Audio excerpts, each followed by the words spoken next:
Le couvent des Filles de Marie a été créé en 1849-1850 sur la place de l'Île Rousse. La vocation était à cette époque d'instruire les jeunes filles. En 1833, quand est nommé Monseigneur Casanelli d'Istria évêque de la Corse, il veut à tout prix développer la scolarité en Corse et surtout la scolarité des jeunes filles.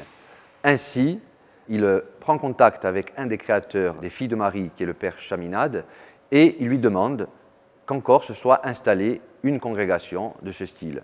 Il choisit l'Île Rousse parce que c'est une ville qui vient de se créer, c'est une ville qui est très récente et le port est en train de se construire. En 1823, à l'Île Rousse est créée l'école des frères de la doctrine chrétienne, donc les garçons sont scolarisés, mais pas encore les filles.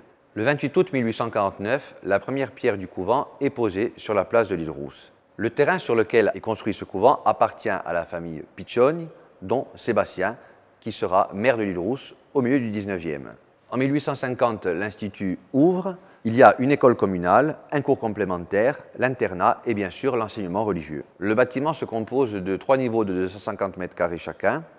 Il y avait au rez-de-chaussée d'un côté la cantine et de l'autre côté la chapelle. Le premier étage était consacré aux salles de classe et le dernier étage au dortoir. Il est intéressant de s'apercevoir que du milieu du 19e siècle jusqu'à la fin du 19e siècle, bien que le bâtiment soit pensé pour les enfants pauvres de la Balagne et de l'Île Rousse surtout, il a été fréquenté par des jeunes filles de familles aisées de toute la Balagne et même d'ailleurs de la Corse entière. Après 50 ans de développement et de succès de l'Institut des Filles de Marie de l'Île Rousse, nous arrivons à un tournant de l'histoire dans la France entière, puisqu'en 1901, une loi prévoit la suppression des écoles congrégationnistes. À l'Île Rousse, on refuse ce fait, à tel point qu'en 1903, 2 ans plus tard, l'Institut des Filles de Marie de l'Île Rousse refuse à la direction une institutrice laïque. Par la suite, en 1905, c'est la séparation de l'Église et de l'État, et 1 an plus tard, l'Institut des Filles de Marie de l'Île Rousse est laïcisé. À cette époque, l'Institut des Filles de Marie devient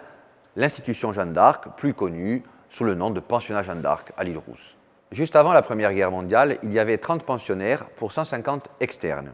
En 1962, l'institution Jeanne d'Arc devient le foyer Notre-Dame, et en 1972, les sœurs passent un contrat avec l'État. Cela devient une école privée.